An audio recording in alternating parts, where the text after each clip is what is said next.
बड़ी खुशी की बात है। और सबसे अच्छी बात है कि मेरे इस कार्यक्रम में आप जैसे नए मित्र हैं यहाँ पर, और किरण जैसे नए मित्र हैं, बहुत सारे नए मित्र हैं, लेकिन मेरे पुराने मित्र भी आए हैं। सुरेंद्र चड्ढा जो मेरे पहली क्लास से मित्र हैं वो भी यहाँ पर आए हुए हैं, अभी शायद कहीं निकले हैं। और कॉलेज के हमारे मित्र हैं, अर्चना श्रीवास्तव यहाँ पर आई हुई है। ये सब ऐसे लोग हैं कि मुझे बड़ा अच्छा लग रहा है। पहली बार ऐसा मौका हुआ कि स्कूल और कॉलेज के कोई मित्र यहाँ पर मेरे साथ हैं, तो ये बहुत अच्छा अनुभव है। और इतिहास का मैं विद्यार्थी हूँ, इतिहास पर लंबी कविताएं लिखता हूँ। मेरी सबसे लंबी कविता है पुरातत्ववेत्ता, तो 53 पेज की एक ही कविता है। और जब से वो कविता आई है तो पहले कवि सम्मेलन में बोलते थे ना कि अब शरद कोकास एक कविता सुनाएंगे, अब आजकल ऐसा कोई नहीं बोलता। नहीं बोलते, हम भी नहीं बोलते। मैंने कहा एक कविता सुनाऊं मैं 2.5 घंटा लगेगा, तो उन्होंने कहा नहीं 5 मिनट वाली कविता सुनाएंगे। तो ऐसी कविताएं, मैं छोटी छोटी कविताएं कुछ लाया हूँ, क्योंकि यहाँ पर मराठी जानने वाले ज्यादा हैं और हिंदी में बहुत क्लिष्ट कविताएं होती हैं, इसलिए कोशिश की है मैंने कि कुछ सरल कविताएं तो आपको सुनाऊं, जो संप्रेषण जो आप तक पहुंच सके। तो पहली कविता जो है, ये इसमें जो बिंब है वो महाभारत का है।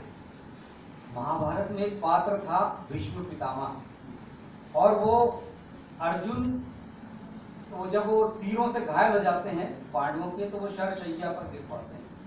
वो आपने देखा होगा, वो बी.आर. चोपड़ा के वो आया ऐसे वो पड़े हुए हैं महाभारत में। और उसके बाद वो एक दृश्य आता है कि उनको प्यास लगती है, तो अर्जुन ऐसे तीर निकालता है, जमीन में तीर मारता है, तो अंदर से पानी की धार निकलती है। हमारे यहाँ बहुत सारी काल्पनिक चीजें हैं, तो वो मुंह में जाती है। फिर उसके बाद उनको बोलते हैं हमको तकिया चाहिए, सिरहाना, तो एक तीर लगाता है तो एक सिरहाना यहाँ पे आ जाता है। तो ये जो बिंब है, इसको मैंने लिया है उस पितामह के नहीं, बल्कि आज के पितामह के, हमारे देश के आम परिवार का पितामह, जो हम सब यहाँ पर हैं, जो मध्यवर्गीय लोग हैं, निम्नवर्गीय लोग हैं, जो अपने परिवार को चलाते हैं। तो ये कविता सुनिएगा, छोटी सी कविता है, आपको बड़ा मजा आएगा। क्या आप सोच सकते हैं कि सर से पांव तक असंख्य तीरों से बिनकर भी कोई जिंदा रह सकता है?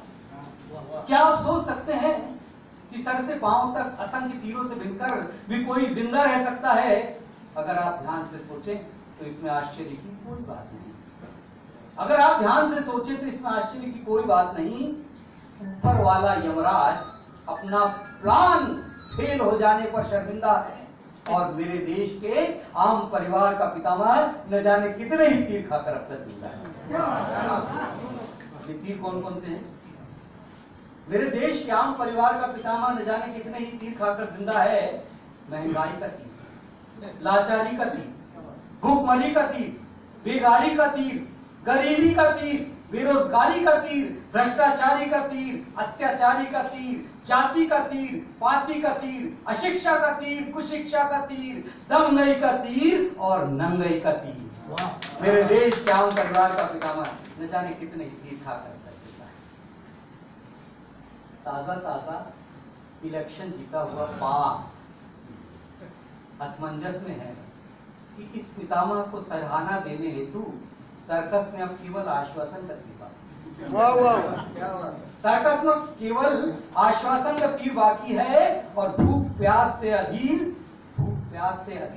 तात के लिए राहत कार्य का तीर चलाने से पहले पार्थ डरता है कि कहीं नागपुर की महानगर पालिका पाइपलाइन तोड़ने का आरोप लगाकर जुर्माना न कर।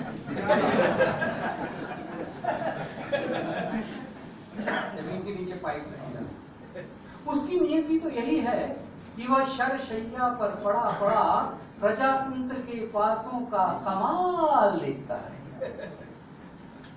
प्रजातंत्र के पासों का कमाल देखता रहे, गरीब को होते देखे नंगा और किसी को लाखों का सूट पहने माला माल देखता है। ये भी आपकी समझ में आ जाएगा।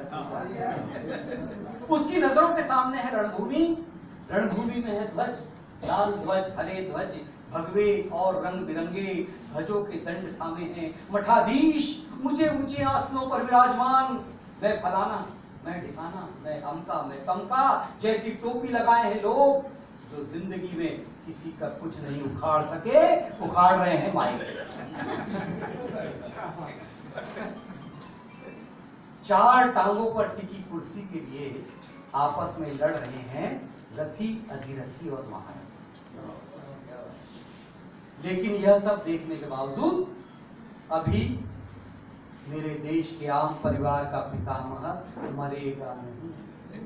यह सब देखने के बावजूद पितामह अभी मरेगा नहीं, अभी तो देखना शेष है इस सड़ी गली व्यवस्था के चक्रव्यूह को टूटते हुए। और ये अंतिम पंक्तियां, इस अंतिम पंक्तियों में इस कवि का एक गीत देखिए कि मुझे यकीन है कल को यह पितामह मौत के विरुद्ध जिंदगी के पक्ष में लड़ने के लिए फिर उठा।